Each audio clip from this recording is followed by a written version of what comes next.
අයිබෝන් සියලුම දෙනාට ඉංජිනේරු තාක්ෂණ වේදේ ප්‍රායෝගික සහ න්‍යායාත්මක විෂය කාරණා සමගින් ඔබ හමු වෙන මේ දක්වා පැමිණෙන අපි අද ඉංජිනේරු තාක්ෂණ වේදේ ඉලෙක්ට්‍රොනික ශාස්ත්‍රයේ තවත් වැදගත් ඒකකයක විෂය කාරණා සම්බන්ධයෙන් ඔබත් එක්ක කතා කරන්න ඔබ හමුවට ආවා. අද විශේෂයෙන් අපි කතා කරන්නේ ඉලෙක්ට්‍රොනික ශාස්ත්‍රයේ විශේෂයෙන් වැදගත්ම මාතෘකාවක් සම්බන්ධයෙන් අපි කියනවා තර්ක ద్వාර ගැන. තර්ක ద్వාර කියවට එකපාරට ඔබගේ ඔළුවට මතක් වෙන්නේ ලොජික් ගේට් කිව්වොත් අන්න ඔබට මේ වචන බොහොම උරු නිසා බොහොම පහසුවෙන් ඒක මතක් වෙයි. ඉතින් තර්ක ద్వාර ගැන කතා කරන්නයි යන්නේ. තර්ක ద్వාර වල යෙදීම ප්‍රයෝගීතාව මොකද්ද? ඊට පස්සේ මූලික තර්ක ద్వාර මොනවද? මේ මූලික තර්ක ద్వාර ඇසුරින් නිර්මාණය කරගන්නා ද්විතීක තර්ක ద్వාර මොනවද?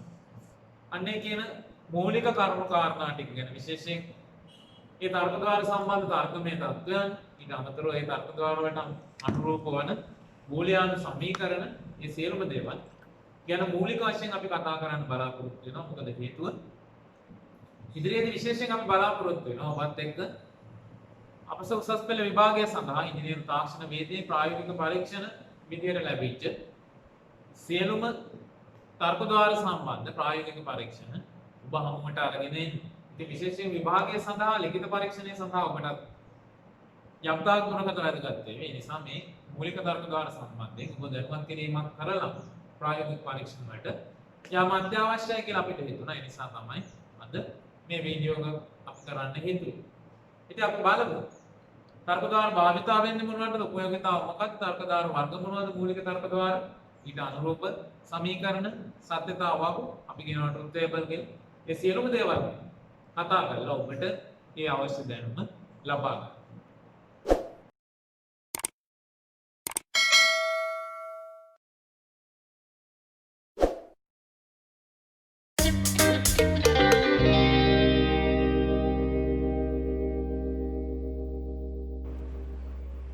එතකොට තර්ක ద్వාර ගැන කතා කරද්දී විශේෂයෙන් අපි බලන්න ඉදිනදා ජීවිතය ගත්තත් ගොඩක් වෙලාවට අපේ මොලේ ගොඩක් වෙලාවට මොලේ මනස මේ සියල්ලම සකස් වෙලා තියෙන සමහර තීරණ ගැනීමේදී ගොඩක් වෙලාවට තර්කමය තත්ත්ව මත පදනම් වෙලා.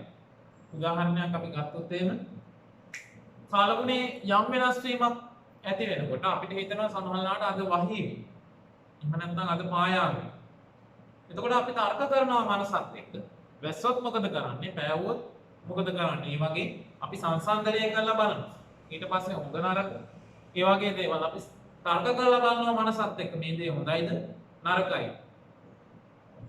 ඊගාවට අපි ගත්තොත් එහෙම උදාහරණයක් විදියට ස්වභාවික පාලක පද්ධතියක් අපි ගත්තොත් ග්‍රීන් හවුස් එකක් වගේ. රාත්‍රී කාලේ අපි හිතමු ආලෝකය ලබා දෙන්න. ස්වභාවිකවම අඳුර වෙලාවට එළිය අඳුර කියන එක තර්ක කරලා අපිට ආලෝකය ලබා දෙන්න පුළුවන්. එතකොට අපි තර්ක කරනවා. මේ අඳුර අවස්ථාවක්, මේ එළිය අවස්ථාවක්, අඳුර වුණොත් මම මොකද කරන්නේ? එළිය වුණොත් මොකද කරන්නේ? ඒ වගේ අපි ගොඩක් දේවල් තර්ක කරනවා. එතකොට මේ මූලික තාර්කික පරිපථ මේ ලොජික් සර්කිට් ගත්තත් ගොඩක් වෙලාවට භෞතික තත්ත්වයක් එහෙම නැත්නම් නිර්මිත කිසියම් තත්ත්වයන් දෙකක් එකිනෙක සංසන්දනය කරලා තර්ක කරලා අපිට අවශ්‍ය තාර්කික මට්ටමට ළඟා වුණාම අදාළ ප්‍රතිඵලය ලබා දෙන්න. ඉතින් එතකොට විශේෂත්වය තමයි දැන් සාමාන්‍යයෙන් ඉලෙක්ට්‍රොනික පරිපථයකට අපිට වාගේ සංවේදන ගන්න ඉන්ද්‍රියන් පහක් තියෙනවා ස්වභාවික ජීවියෙක්ට මනුස්සයෙක්.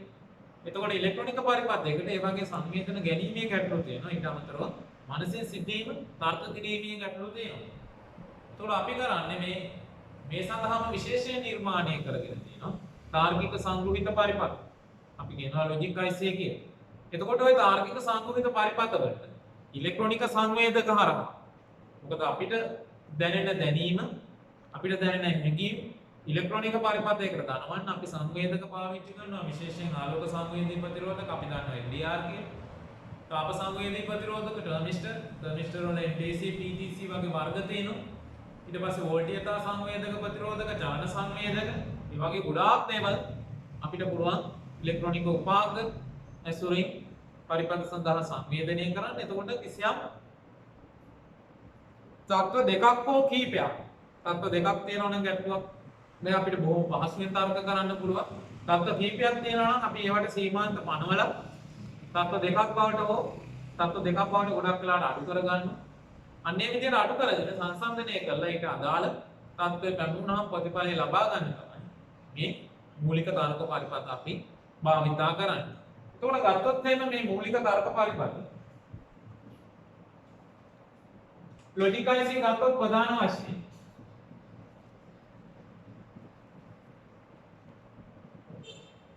අපිට ප්‍රධාන කාරණා දෙකකට බෙදලා දක්වන්න පුළුවන්. එකක් තමයි TTL කාණ්ඩය.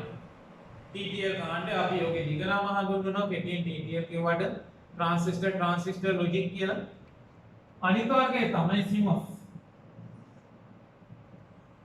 CMOS අපි කියනවා compact metal oxide semiconductor කියලා. TTL කාණ්ඩයයි CMOS කාණ්ඩයයි ඔය කියන කාණ්ඩ දෙකෙන්ම තාර්කික පරිපථ ඇතුළත් වෙච්ච සංගුහිත පරිපථ සකස් වෙනවා. එතකොට ওই වර්ග දෙකේම ලක්ෂණ ගැන විශේෂයෙන් න්‍යායාත්මකව අපි ඔබත් එක්ක කතා කරනවා. ඔබේ ගුරුවරු කතා කරනවා ඔබත් එක්ක පාසලේදී. ඒ නිසා මෙතනදී අපි ඒ ගැන මේ ලක්ෂණ ගැන කතා කරන්න යන්නේ ප්‍රධාන වශයෙන් තාර්කික සංඛ්‍යාංක පරිපථ ගත්තාම සංගුහිත පරිපථ ගත්තාම මෙන්න මේ ප්‍රධාන කාණ්ඩ දෙක TTL සහ CMOS කියන කාණ්ඩ දෙක අපි හඳුනා ගන්නවා. එතකොට මේ TTL කාණ්ඩයයි CMOS කාණ්ඩයයි ගත්තාම ප්‍රධාන වශයෙන් අපි TTL කාණ්ඩයේ තාර්කික සංගුහිත පරිපථ ගැන කතා කරලා අපිට TTL වල අපිට හම් වෙනවා TTL කාණ්ඩේ 74 කාණ්ඩේ සංගුහිත පරිපථ 74 මුලට තියෙන ඉලක්කම් 4කින් හේතයකින් ඉන්න සංගුහිත පරිපථ අපි හඳුන්වනවා 74 කාණ්ඩය කියලා. එහෙම නැත්නම් TTL තව කාණ්ඩයක් තියෙනවා 54 කාණ්ඩය.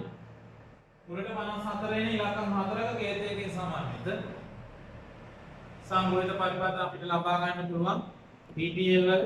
ඊට පස්සේ CMOS වලට ගියොත් අපිට 40 කාණ්ඩය 4017 ඒ වගේ 40 කාණ්ඩය අපිට සංගුහිත පරිපථ ලබා ගන්න පුළුවන්. එතකොට මේ 74යි මේ මුලට 74 එහෙම නැත්නම් මුලට 54 තියෙන TTL කාණ්ඩයේ සංගුහිත පරිපථ වල TTL IC වල මුලට 40 සහ තවත් ඉලක්කම් දෙකක් එක්ක එන්නේ. CMOS කාණ්ඩයේ සංගුහිත පරිපථ. එතකොට මේ අග තියෙන ඉලක්කමේ අපිට වටහා ගන්න පුළුවන් මේක TTL කාණ්ඩයේ මොන ගේට් එක තියෙන IC එකද. එතකොට විශේෂයෙන් මේ සංගුහිත පරිපථ ගැන කතා කරනකොට කටපාඩම් කිරීමේ අවශ්‍යතාවයක් ඔබට නැහැ. මොකද හේතුව ගොඩක් වෙලාවට මේ සංගුහිත පරිපථ වල ඩයග්‍රෑම් ඔබට ලැබෙන්නේ ප්‍රායෝගික පරීක්ෂණයේ. ඊට අමතරව විශේෂයෙන් ඔබට තොරතුරු අවශ්‍ය නැහැ. ඒ IC එකේ අදාළ මෙන්න මේ කේතය සඳහන් කරලා අන්තර්ජාලයට ලොග් වෙලා වෙබ් බ්‍රවුසර් එකක් කරා සර්ච් කරොත් මෙන්න මේ කේතය සටහන් නිවැරදිව සටහන් කරලා එතකොට මේ සංගුහිත පරිපථයට අදාළ සියලුම data ටික සහ සැකස්ම පින් ලේඅවුට් එක සියල්ලම ඔබට ලබා ගන්න පුළුවන්. ඒ නිසා කටපාඩම් කිරීමේ අවශ්‍යතාවයක් නැහැ. දැනුවත් වෙන්න එතකොට 74 කාණ්ඩය සහ 54 කාණ්ඩයේ TTL වලින් සහ 40 කාණ්ඩයේ CMOS IC වලින් ලැබෙනවා. එතකොට මෙන්න මේ කාණ්ඩ දෙක යටතේ මූලික තර්ක ද්වාර සහ ද්විතීයික තර්ක ද්වාර ඇතුළත් සංගුහිත පරිපථ අපිට ලැබෙනවා. ඉතින් අපි බලමු පොඩ්ඩක් කතා කරමු. මෙන්න මේ කාණ්ඩ දෙක යටතේ එන්න මූලික තර්ක ද්වාර ටික මොනවද කියන එක. එතකොට මම ඔයගොල්ලොත් එක්ක කතා කළා TTL සහ CMOS කියලා ප්‍රධාන වශයෙන් මේ තාර්කික සංගුහිත පරිපථ ගන්න තියෙනවා කියලා වෙළඳ පොලේ මිලදී ගන්න තියෙනවා නිෂ්පාදනය වෙනවයි කියලා. එතකොට මේ තාර්කික සංගුහිත පරිපථ ගත්තාම අපිට බෙදන්න පුළුවන් ප්‍රධාන කාණ්ඩ දෙකකට බෙදලා පෙන්නන්න පුළුවන්. එකක් තමයි අපි කියනවා සම්බන්ධිත තර්ක පරිපථ කියලා කම්බිනේෂන් ලොජික් සර්කිට්. සම්බන්ධිත තර්ක පරිපථ අනිත් එක තමයි අනුක්‍රමික තර්ක පරිපථ. එතකොට සම්බන්ධිත තර්ක පරිපථ වල ගොඩක් වෙලාවට භාවිතා වෙන්නේ බේසික් ලොජික් IC.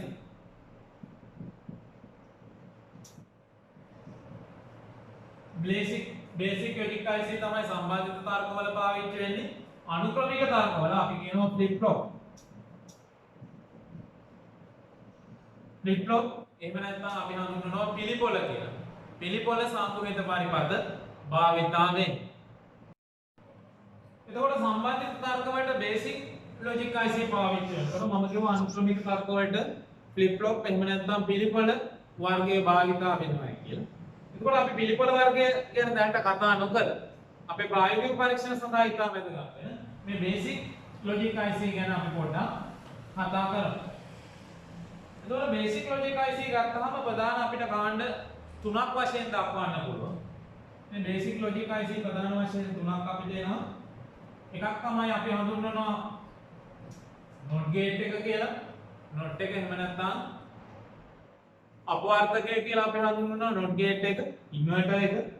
ඊට පස්සේ AND එක සහ OR gate එක. ඔන්න මූලික බේසික් ලොජික් IC තුන. එතකොට අපි සංකේතවත් විදිහට හඳුන්වොත් එහෙම NOT එක අපිට සංකේතවත් වෙනවා මේ විදිහට. AND එක අපිට සංකේතවත් කරගන්න පුළුවන්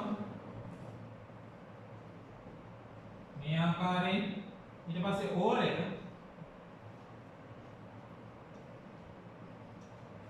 මේ ආකාරයෙන්.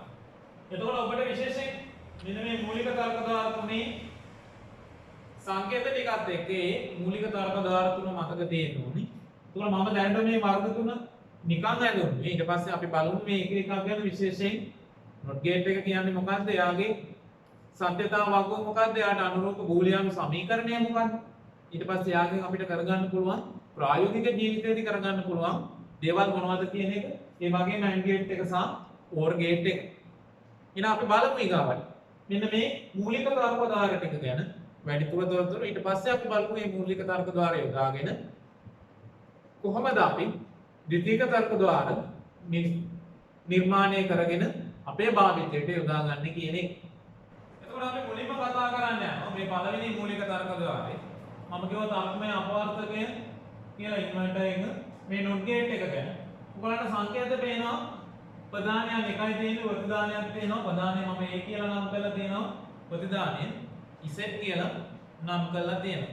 එතකොට මේ මූලික තර්ක ද්වාර වේවා, ද්විතීයික තර්ක ද්වාර වේවා මේ හැම එකේම ප්‍රධානයන්ට සියලුම ඉන්පුට් වලට අදාළ අවුට්පුට් දක්වන්න අපි සකස් කර ගන්නවා වගුවක්.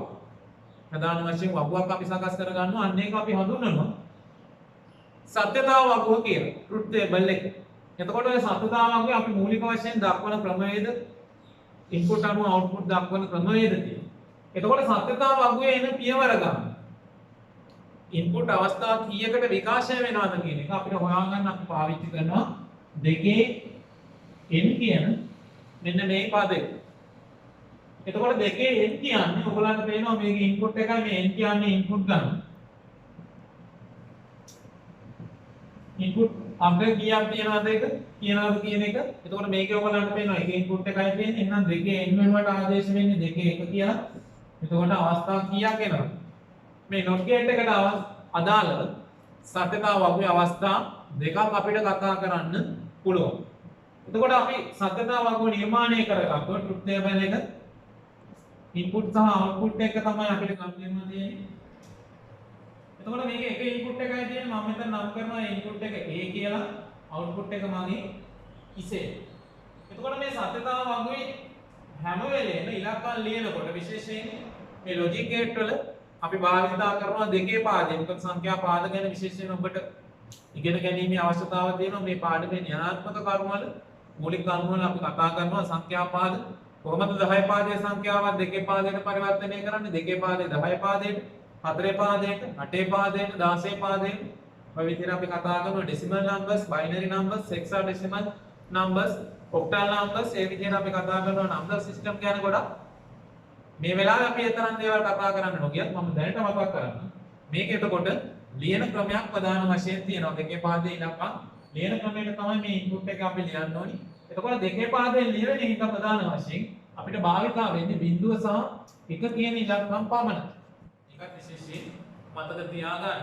එතකොට මම මේ ඉන්පුට් එකේ තියෙන අවස්ථා ගාන මෙතන හොයාගත්තා. ඉන්පුට් එකේ තියෙන පුළුවන් අවස්ථා දෙකයි. එකක් තමයි තර්කමය අපි කියනවා අවම මට්ටම. එහෙම නැත්නම් තර්කමය ලොජිකලි ලෝ කියන්නේ. ලොජිකලි ලෝ කියන්නේ.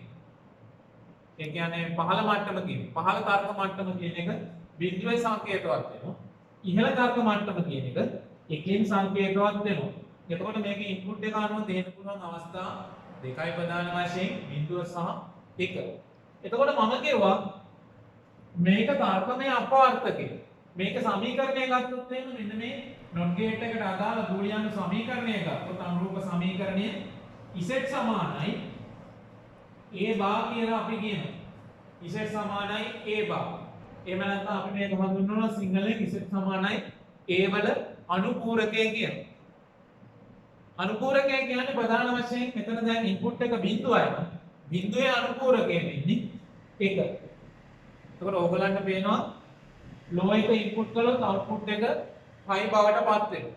බිඳුව කියන එක ඉන්පුට් කළොත් අවුට්පුට් එකෙන් එන්නේ 1 කියන ප්‍රතිදානය.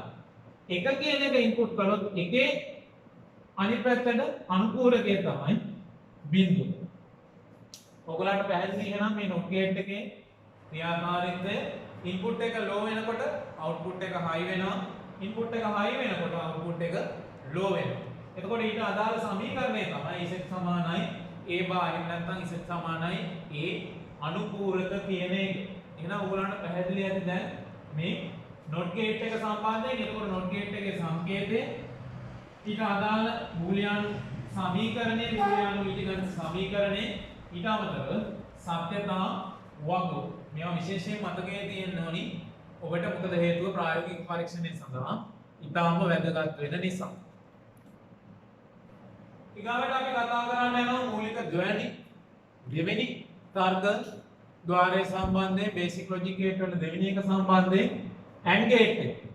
අපි මේක හඳුන්වනවා තර්කමය ගුණ කිරීම කියලා. අපි not එක ගැන කතා කළා ඒක තර්කමය අපවර්තකය කියලා අපි හඳුන්වනවා. මේ AND ගේට් එක ගැන කතා කරනකොට අපි මේක හඳුන්වනවා තර්කමය ගුණ කිරීම කියලා. එතකොට ඔයගලන්ට පේනවා මේ සංකේත විශේෂයෙන් මතක තියාගන්න මේ සංකේත අනිවාර්යෙන් අත්‍යවශ්‍යයි න්‍යායාත්මක සහ ප්‍රායෝගික පරීක්ෂණ තියෙන දෙකටම. ඒක නිසා විශේෂයෙන් මතක තියාගන්න මේක ඔයගලන්ට පේනවා. ප්‍රධානයන් දෙකක් තියෙනවා ඉන්පුට් දෙකක් තියෙනවා ඊට අනුරූපව z කියලා අවුට්පුට් එකක් තියෙනවා. එතකොට මේකේ මේ ප්‍රධානයන්ට අනුව යන්න පුළුවන් පියවර ගන්න කොච්චර ගානකට සත්‍යතාව වගුව විහිදෙනවද කියන එක අපි මෙතනත් හදලා බලමු. මම කිව්වා දෙකේ n වෙනි බලයෙන් මේක අපිට ලබා ගන්න පුළුවන්. එතකොට මේකේ ඉන්පුට් දෙකක් තියෙන නිසා දෙකේ දෙවෙනි බලය දාලා එතකොට අවස්ථා පියවර 4ක් දක්වා සත්‍යතාව වගුවේ අපිට අදාළ තොරතුරු සටහන් කරන්න වෙනවා. එතකොට මම ට්‍රුත් ටේබල් එක ගහුවා. සත්‍යතාව වගුව මෙතන ගහගත්තා. මට ඉන්පුට් තීරු දෙකක් තියෙනවා. අවුට්පුට් එක තියෙනවා. ඉන්පුට් එක A සහ B. අවුට්පුට් එක Z. එතකොට මේකට අනුරූප මේ AND ගේට් එකට අනුරූප බූලියානු ඊටගන්ත සමීකරණය ගත්තොත් z සමානයි a.b කියලා අපි දෙන්නේ. ඔය ඩොට් එකෙන් කියන්නේ ඉතින් කියන්නේ ගුණ කිරීම කියන එක. z සමානයි a.b කියලා. එතකොට අපි බලමු මේකේ තියෙන පුළුවන් අවස්ථා ටික. මම කිව්වා මේ සත්‍යතාව වගුවේ මේ ප්‍රධානයන් සම්පූර්ණ කරනකොට සම්මත ක්‍රමවේදයක් තියෙනවා. දෙකේ පාදේ ඉලක්කම් ලියන ක්‍රමවේදයක් තියෙනවා. ඔයගලන්ට බලන් ඉඳලා පැහැදිලි වෙයි. මුලින්ම මම ලියනවා පළවෙනි පියවර බිඳුව බිඳුව. ඊට පස්සේ දෙවෙනි පියවර බිඳුව 1. තුන්වෙනි පියවර 1 බිඳුව. අවසාන පියවර ගත්තොත් 1 1. දැන් ඔයගලන්ට පේනවා මෙන්න මේ අවසාන පේළියේ ඉලක්කම් ටික කියන්නේ බිඳුව 1 බිඳුව 1 මේ විදිහට. දෙවෙනි පේළිය ගත්තොත් බිඳුව බිඳුව 1 1. මේක තමයි ලියවෙන සම්මත ක්‍රමවේදය. එතකොට මම කිව්වා මේ ගේට් එකේට අනුරූප සමීකරණය තර්කමය ගුණ කිරීම අපි බලමු ප්‍රතිදානය කොහොමද කියලා. බිඳුව බිඳුවෙන් ගුණ කළාම අපි දන්නවා උත්තරේ බිඳුවයි. බිඳුව එකෙන් ගුණ කළාම ඒත් උත්තරේ බිඳුවයි. එක බිඳුවෙන් ගුණ කළාම ඒත් උත්තරේ බිඳුවයි. එක එකෙන් ගුණ කළාම උත්තරේ එකයි. ඔයගලන්ට පේනවා මේ අවස්ථා හතරටම ප්‍රධානයන්ගේ විසිරලා යන අවස්ථා හතරටම අනුරූපව ප්‍රතිදානය හයි බවට පත් වෙච්ච. ඉහළ තර්කමය අවස්ථාව බවට පත් වෙන්නේ ප්‍රතිදානය මෙන්න මේ ගේට් එකට අදාළ එක අවස්ථාවක විතර. ප්‍රධානයන් දෙකම හයි වෙනකොට ප්‍රතිදානයන් හයි බවට. ඒ කියන්නේ ප්‍රධානයන් දෙකම ඉහළ තර්කමය තත්ත්වයට පත් වෙනකොට ප්‍රතිදානයන් ඉහළ තර්කමය තත්ත්වයට පත් වෙනවා. අනිත් කිසිම අවස්ථාවක ප්‍රතිදානය ඉහළ තර්කමය තත්ත්වයට පත් වෙන්නේ නැහැ. මෙන්න මේ AND ගේට් එකට අදාළව. ඊගාට අපි කතා කරනවා තුන්වෙනි මූලික තර්ක ద్వාරය. අපි කියනවා OR ගේට් එක කියලා. මේකේ ඔයගොල්ලන්ට පේනවා ප්‍රධානයන් දෙකක් තියෙනවා ඊට අනුරූපව එක ප්‍රතිදානයක් තියෙනවා. එතකොට ඒකේ ඔයගලන්ට පැහැදිලි විසිරලා යන අවස්ථා ගන්න අපිට ගන්න පුළුවන් දෙකේ n කියන පදේ මගින්. එතකොට දෙකේ දෙවෙනි පදේ කියන්නේ විසිරෙන අවස්ථා හතරක් ප්‍රධාන වශයෙන් මේකේ අපිට තියෙනවා. ඒකින්ද ඊට අනුරූපව මම අර කලින් මතය වගේම සත්‍යතාවක පුරවනවා බිඳුව බිඳුව. දැන් ඔකට පුළුවන් මාත් එක්කම පුරවන්න බිඳුව 1 1 බිඳුව සහ 1 1. ඔන්න කියන අවස්ථා හතර ප්‍රධාන වශයෙන් සත්‍යතාවක විසිරෙනවා. එතකොට මෙන්න මේ OR ගේට් එකට අදාළ බූලියානු සමීකරණය තමයි z සමානයි a ධන b කියන එක. එතකොට ඔයගලන්ට පේනවා මේ OR ගේට් එක භාවිතා වෙනවා තර්කමය එකතු කිරීම වශයෙන්. NOT ගේට් එකේ මම කිව්වා ඒක තර්කමය අපවර්තකයේ විදිහට භාවිතා වෙනවා. ඊට පස්සේ AND ගේට් එක අපි පොඩ්ඩකට කලින් කතා කළා ඒක තර්කමය ගුණ කිරීම වශයෙන් පාවිච්චි වෙනවා. එතකොට දැන් මේ අපි කතා කරනවා OR ගේට් එක භාවිතා වෙනවා තර්කමය එකතු කිරීම වශයෙන්. එතකොට අපි බලමු මෙන්න මේ අවස්ථාවන්ට අදාළව මෙන්න මේ ප්‍රධාන වශයෙන් මේ ඉන්පුට් වල විසිරෙන අවස්ථා හතරට අදාළව ප්‍රතිදානය කොහොමද කියලා. එතකොට බිඳුවට බිඳුවක් අපි එකතු කරනවා. අපිට ප්‍රතිදානය ලැබෙන්නේ බිඳුවයි. බිඳුවට එකක් අපි එකතු කළොත් ප්‍රතිදානය ලැබෙන්නේ 1යි. එකට බිඳුවක් එකතු කළොත් ආපහු ප්‍රතිදානය 1යි. 1යි 1යි එකතු කළොත් එතකොට ඕගොල්ලෝ කියයි අපේ ගණිතයේ විදිහට නන්නේ 2යි කියලා. බූලියානු බීජ ගණිතය අනුව අර මම කිව්වා දෙකේ පාදයේ සංඛ්‍යා අනුව 1 1 එකතු කළාම 1යි කියලා අපිට එන්නේ එක පියවරක් තව ඉස්සරහට පනිනවා. මොකද හේතුව මම කිව්වා මේකේ එක බිඳුවකින් ඉලක්කම් දෙක පමණයි භාවිතා වෙන්නේ දෙකේ පාදයේ සංඛ්‍යා නිසා. එතකොට ඔයගොල්ලන්ට මේ සත්‍යතාව වගව බැලුවාම මේකේ ප්‍රධානයන්ගේ හැසිරීම අනුව ප්‍රතිදාන අපි ගත්තොත් එහෙනම් ඔයගොල්ලන්ට පේනවා ප්‍රතිදානයේ ඉහළ තර්ක මට්ටමට ඒ කියන්නේ 1 කියන මට්ටමට ලොජිකලි හයි කියන මට්ටමට ආපු අවස්ථා තුනක් ප්‍රධාන වශයෙන් තියෙනවා. ඔයගොල්ලන්ට පේනවා ප්‍රධාන ඉන්පුට් එක හැම වෙලේම ලොජිකලි ලෝ කියන අවස්ථාව තර්කමය බිඳුව කියන අවස්ථාවට આવොත් විතරයි ප්‍රතිදානයත් තර්කමය බිඳුව කියන අවස්ථාවට ලොජිකලි ලෝ කියන අවස්ථාවට පත් වෙන්නේ. කියන්නේ පහළ තර්ක මට්ටමට පත් වෙන්නේ එක අවස්ථාවක විතරයි. අනිත් අවස්ථා ඕනිම එකද අනිත් අවස්ථා ප්‍රධාන වශයෙන් තුනේදීම ඔයගලන්ට පේනවා ප්‍රතිදානය ඉහළ තර්ක මට්ටමට ළඟා වෙලා තියෙනවා. එහෙනම් ඔන්න මූලික තර්ක ద్వාර තුන ගැන ඔයගලන්ට වැටහීමක් ඇති. ඊට පස්සේ මම පොඩ්ඩක් ඔයගලන්ට කතා කරනවා මේ මූලික තර්ක ద్వාර තුන අනුව නිෂ්පාදනය වෙලා වෙළඳ පොලේ තියෙන TTL කාණ්ඩයේ සංගුහිත පරිපථ මොනවාද? CMOS කාණ්ඩයේ සංගුහිත පරිපථ මොනවාද කියන එක. මොකද හේතුව ඒ තොරතුරු ඔබට ඉතාම වැදගත් වේ විශේෂයෙන් ප්‍රායෝගික පරීක්ෂණයේ සඳහා. මොකද හේතුව ප්‍රායෝගික පරීක්ෂණයේදී ගොඩක් වෙලාවට අපිට මෙන්න මේ මූලික තර්ක ద్వාර එහෙම නැත්නම් සම්බන්ධිත තර්ක ద్వාර ඇසුරින් ගොඩනගන පරිපථ හරහා තමයි අදාළ ප්‍රායෝගික පරීක්ෂණයේ සකස් වෙන්නේ. එතකොට ඔබට අවබෝධයක් තියෙන්න ඕනි මේ ద్వාර ලබා ගන්න පුළුවන් සංගුහිත පරිපථ මොනවාද කියන එක. ඉතින් අපි පොඩ්ඩක් බලමු මෙන්න මේ මූලික තර්ක ద్వාර තුනට NOT ගේට් එකට AND ගේට් එකට සහ OR ගේට් එකට අදාළ TTL සහ CMOS කාණ්ඩේ සංගුහිත පරිපථවල කේතයන් මොනවද කියන එක. එතකොට මම ඔයගලන්ට කතා කරා මූලික තර්ක ద్వාර තුන ගැන. ඊට පස්සේ ඊට අදාළ බූලියානු බීජගණිත සමීකරණ ගැන සත්‍යතාවක් ගැන ඊට පස්සේ මම කිව්වා ඔයගොල්ලොත් එක්ක කතා කරනවා කියලා. ඒ මූලික තර්ක ద్వාර තුනට අදාළව TTL කාණ්ඩේ සහ CMOS කාණ්ඩේ නිර්මාණය වෙලා තියෙන සංගුහිත පරිපථ සම්බන්ධයි. එතකොට විශේෂයෙන් මේක වැදගත් වෙනවා මොකද හේතුව ප්‍රායෝගික පරීක්ෂණයේදී වෙළඳ පොලේ සමානලාට මිලදී ගන්න තියෙන IC වර්ගයේ අණු සංගුහිත පරිපථ කාණ්ඩය අණු ගොඩක් වෙලාවට ඉන්පුට් අවුට්පුට් ඊට පස්සේ ඉන්පුට් වෝල්ටේජ් IC එකේ output supply voltage input voltage අරෝමියෝ ඒ සියල්ලම සමානලාට වෙනස් වෙනවා. අනිත් එක තමයි කාණ්ඩ දෙක වෙනස් වෙනකොට සැකස්මත් වෙනස් වෙනවා. මොකද හේතුව ගොඩක් වෙලාවට මේවා එන්නේ ඔය AND ගේට් එක OR ගේට් එක එන්නේ අපි කියනවා quad gate IC කියලා. එක IC එක ඇතුලේ ප්‍රධාන වශයෙන් ගේට් හතරක් තියෙනවා. ඊට පස්සේ NOT එක ගත්තොත් ඒකේ ගේට් 6ක් තනි IC එක ඇතුලේ තියෙනවා. එතකොට ඒවා මුහුණ දීලා තියෙන දිශාව ඉන්පුට් අවුට්පුට් මුහුණ පාලා තියෙන දිශාව සමහර වෙලාවට TTL CMOS මාරු වෙනකොට වෙනස් වෙනවා. ඒකින්ද විශේෂයෙන් මෑත භාගයේ විශේෂයෙන් ගිය වර්ෂයේ ප්‍රායෝගික පරීක්ෂණවල ඔබට ගැටලුවක් නොවෙන්න ඔබගේ ප්‍රශ්න පත්‍රයේ ප්‍රායෝගික පරීක්ෂණ ප්‍රශ්න පත්‍රයේ ඒ අදාළ වර්ග දෙකේම කාණ්ඩ දෙකේම සම්මත සංකේත ඇඳලා ඔබට දීලා තිබුණා. ඒක නිසා කටපාඩම් කිරීමේ අවශ්‍යතාවයක් නැහැ. හැබැයි ඔබට අවබෝධයක් තියෙන්න ඕනේ. NOT IC එක නම් TTL එකේ මොන කේතය යටතේ දෙන්නේ. සිමස් යටතේ මොන කේතය දෙන්නේ? ඇන්ඩ් එක නම් කොහමද එන්නේ? ඕර එක නම් කොහමද එන්නේ කියන එක. එතකොට බලන්න මම මේ ටික ලියාගත්තා. ප්‍රධාන වශයෙන් not gate එක සංකේතෙත් එක ඕගලන්ට පේනවා. ඊට පස්සේ බූලියානු සමීකරණය z සමානයි කියපා.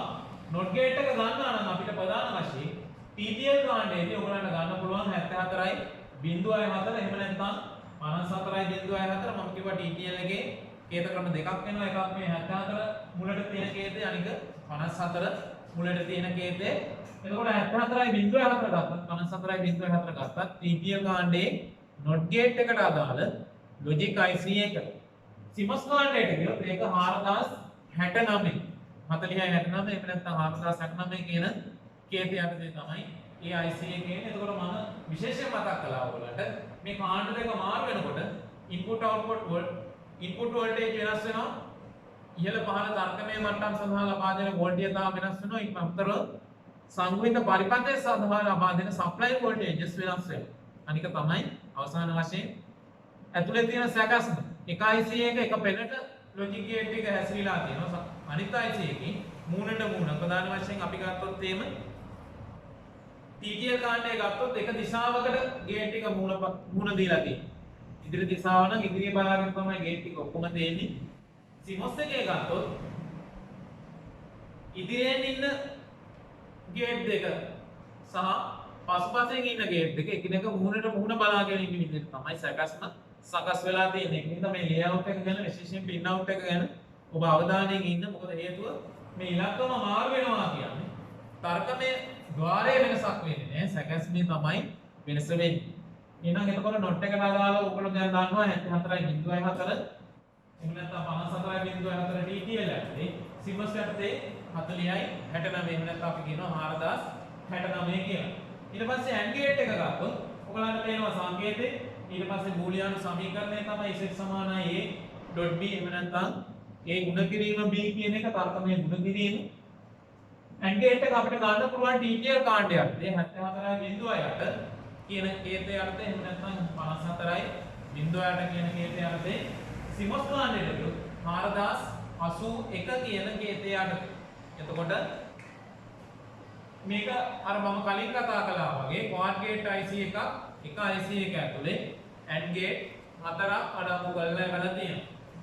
ඊට පස්සේ OR gate එකට අපි ගියොත් ඔයගලන්ට පේනවා සංකේතයේ OR gate එකේ අනුරූප බූලියානු සමීකරණය තමයි z සමානයි a ධන b කියන එක තර්කමය එකතු කිරීම.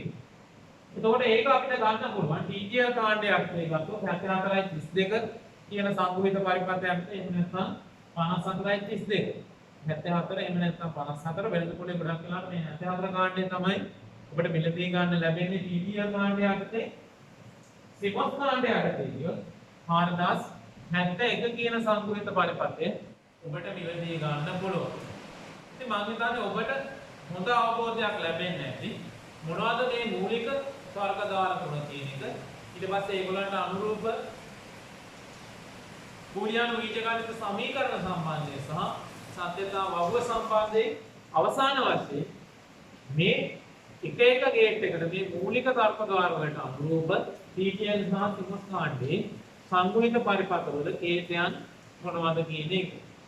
ඉතින් ඉදිරි වීඩියෝ එකදී බලාපොරොත්තු වෙනවා අපි මේ අඩේ තවත් ඉදිරි පියවරක් වශයෙන් මේ මූලික තර්ක ද්වාර හරුණාම භාවිතා වන ද්විතීක තර්ක ද්වාර සම්බන්ධයෙන් සහ මේ තර්ක ද්වාර මොනවද ඒක සත්‍යතා වගු මොනවද කොහොමද හැසිරෙන්නේ ඊට පස්සේ ඒගොල්ලන්ට අනුරූප බූලියානු සමීකරණ මොනවද සහ ඒවට අදාළ සංගුහිත පරිපථවල කේතයන් මොනවද කියන එක හඳුනා ගන්න.